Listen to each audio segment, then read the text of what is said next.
ओम शांति। बाप दादा ने बताया कि परिवर्तन शक्ति को अमृत वेले से रात तक कैसे कार्य में लगाएं।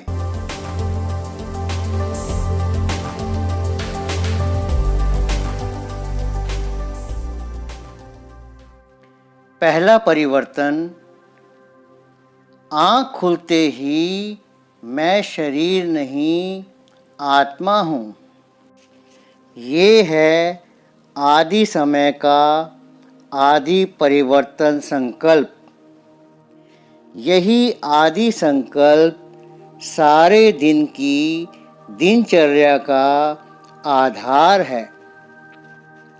अगर आदि संकल्प में परिवर्तन नहीं हुआ तो सारा दिन स्वराज्य व विश्व कल्याण में सफल नहीं हो सकेंगे। आदि समय से परिवर्तन शक्ति कार्य में लगाओ। जैसे सृष्टि के आदि में ब्रह्मा से देव आत्मा सतो प्रधान आत्मा पाठ में आएंगी, ऐसे हर रोज़ अमृत वेला आदिकाल है। इसलिए इस आदिकाल के समय भी उठते ही पहला संकल्प याद में ब्राह्मण आत्मा पधारे।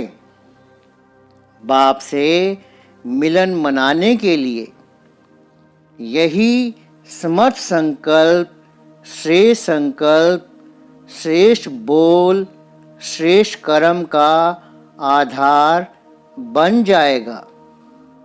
पहला परिवर्तन, मैं कौन, तो यही फाउंडेशन परिवर्तन शक्ति का आधार है। इसके बाद बाबा ने बताया दूसरा परिवर्तन, मैं किसका हूँ। सर्व संबंध किससे हैं, सर्व प्राप्तियाँ किससे हैं। पहले देह का परिवर्तन, फिर देह के संबंध का परिवर्तन, फिर संबंध के आधार पर प्राप्तियों का परिवर्तन। इन परिवर्तन को ही सहज याद कहा जाता है। तो आदि में परिवर्तन के आधार पर अधिकारी बन सकते हो। अमृत वेले के बाद अपने देह के कार्यक्रम करते हुए कौन से परिवर्तन की आवश्यकता है, जिससे निरंतर सहज योगी बन जाएंगे। बाबा कहते हैं, सदा यह संकल्प रखो कि मैं चैतन्य सर्वश्रेष्ठ मूर्ति हूँ और यह मंदिर है, यानी मेरी देह जो है यह मंदिर है। चैतन्य मूर्ति का यह देह चैतन्य मंदिर है। मंदिर को सजा रहे हैं। इस मंदिर के अंदर स्वयं बाप दादा की प्रिय मूर्ति विराजमान है। जिस मूर्ति की महिमा स्वयं बाप करते हैं, ऐसी विशेष मूर्ति का विशेष मंदिर है। जिसकी मूर्ति वैल्यूबल होती है, मूर्ति के आधार पर मंदिर की भी वैल्यू होती है। तो बाप दादा कहते हैं, तो क्या परिवर्तन करना है। मेरा शरीर नहीं, लेकिन बाप दादा की वैल्यूबल मूर्ति का यह मंदिर है। स्वयं ही मूर्ति, स्वयं ही मंदिर का ट्रस्टी बन मंदिर को सजाते रहो। इस विषय में 16 श्रृंगार की एक वीडियो अलग से बनाई गई है। उसका लिंक नीचे दिया गया है या ऊपर आई बटन में आपको उसका लिंक मिल जाएगा। इस परिवर्तन संकल्प के आधार पर मेरापन अर्थात देहभान परिवर्तन हो जाएगा। इसके बाद अपना गॉडली स्टूडेंट रूप सदा स्मृति में रहे। इसमें विशेष परिवर्तन संकल्प कौन सा चाहिए जिससे हर सेकंड की पढ़ाई, हर अमूल्य बोल की धारणा से हर सेकंड वर्तमान और भविष्य श्रेष्ठ प्रारब्ध बन जाए। बाप दादा ने कहा, इसमें सदा यह परिवर्तन संकल्प चाहिए कि मैं साधारण स्टूडेंट नहीं, साधारण पढ़ाई नहीं, लेकिन डायरेक्ट बाप रोज़ दूर देश से हमको पढ़ाने आते हैं। भगवान के वर्जन्स हमारी पढ़ाई हैं। श्री श्री की श्रीमत हमारी पढ़ाई है। जिस पढ़ाई का बोल पद्मों की कमाई कराने वाला है। अगर एक बोल भी धारण नहीं किया तो बोल मिस नहीं किया, लेकिन पद्मों की कमाई अनेक जन्मों की श्रेष्ठ प्रारब्ध का श्रेष्ठ पद की प्राप्ति की कमी की। यानी एक भी बोल मिस नहीं करना है। ऐसा परिवर्तन संकल्प भगवान बोल रहे हैं, हम सुन रहे हैं। मेरे लिए बाप टीचर बनकर आए हैं। मैं स्पेशल लाडला स्टूडेंट हूँ, इसलिए मेरे लिए आए हैं। कहाँ से आए हैं, कौन आए हैं और क्या पढ़ा रहे हैं, यही परिवर्तन श्रेष्ठ संकल्प रोज क्लास के समय धारण कर पढ़ाई करो। साधारण क्लास नहीं, सुनाने वाले व्यक्ति को नहीं देखो, लेकिन बोलने वाले बोल किसके हैं उसको सामने देखो। व्यक्त में अव्यक्त बाप और निराकारी बाप को देखो। आगे बाबा कहते हैं, अभी सेवा का पाठ आया है। आगे बाबा कहते हैं, पढ़ाई भी पढ़ ली, अभी सेवा का पाठ आया है। सेवा में किसी भी प्रकार की सेवा, चाहे प्रकृति की, चाहे व्यवहार की, चाहे ईश्वरीय सेवा, प्रवृत्ति चाहे लौकिक संबंध हो, कर्म बंधन के आधार से संबंध हो, लेकिन प्रवृत्ति में सेवा करते परिवर्तन संकल्प यही करो। मर्जीवा जन्म हुआ, अर्थात लौकिक कर्म बंधन समाप्त हुआ। कर्म बंधन समझकर नहीं चलो।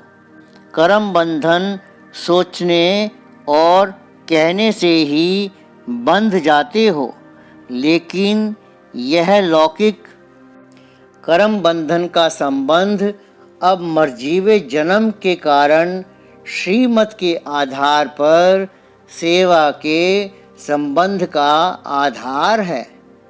कर्म बंधन नहीं, सेवा का संबंध है।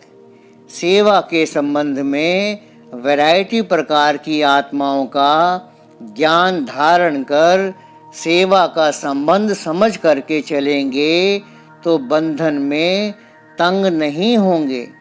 लेकिन अति पाप आत्मा, अति अपकारी आत्मा बगले के ऊपर भी नफरत नहीं, घृणा नहीं, निरादर नहीं, लेकिन विश्व कल्याणकारी स्थिति में स्थित हो रहम दिल बनकर तरस की भावना रखते हुए सेवा का संबंध समझकर सेवा करेंगे और जितने भी होपलेस केस की सेवा करेंगे उतने ही प्राइज के अधिकारी बनेंगे। नामी ग्रामी विश्व कल्याणकारी गाए जाएंगे, पीस मेकर की प्राइज लेंगे। तो प्रवृत्ति में कर्म बंधन की बजाय सेवा का संबंध है। यह परिवर्तन संकल्प करो, लेकिन सेवा करते करते अटैचमेंट में नहीं आ जाना। सेवा का संबंध अर्थात त्याग और तपस्वी रूप। सच्ची सेवा के लक्षण यही त्याग और तपस्या है। ऐसे ही व्यवहार में भी डायरेक्शन प्रमाण निमित्त मात्र शरीर निर्वाह, लेकिन मूल आधार आत्मा का निर्वाह। शरीर निर्वाह के पीछे आत्मा का निर्वाह भूल नहीं जाना चाहिए। व्यवहार करते शरीर निर्वाह और आत्मा निर्वाह दोनों का बैलेंस हो, नहीं तो व्यवहार माया जाल बन जाएगा। ऐसे जाल को जितना बढ़ाते जाएंगे उतना फंसते जाएंगे। धन की वृद्धि करते हुए भी याद की विधि भूलनी नहीं चाहिए। याद की विधि और धन की वृद्धि दोनों साथ साथ होनी चाहिए।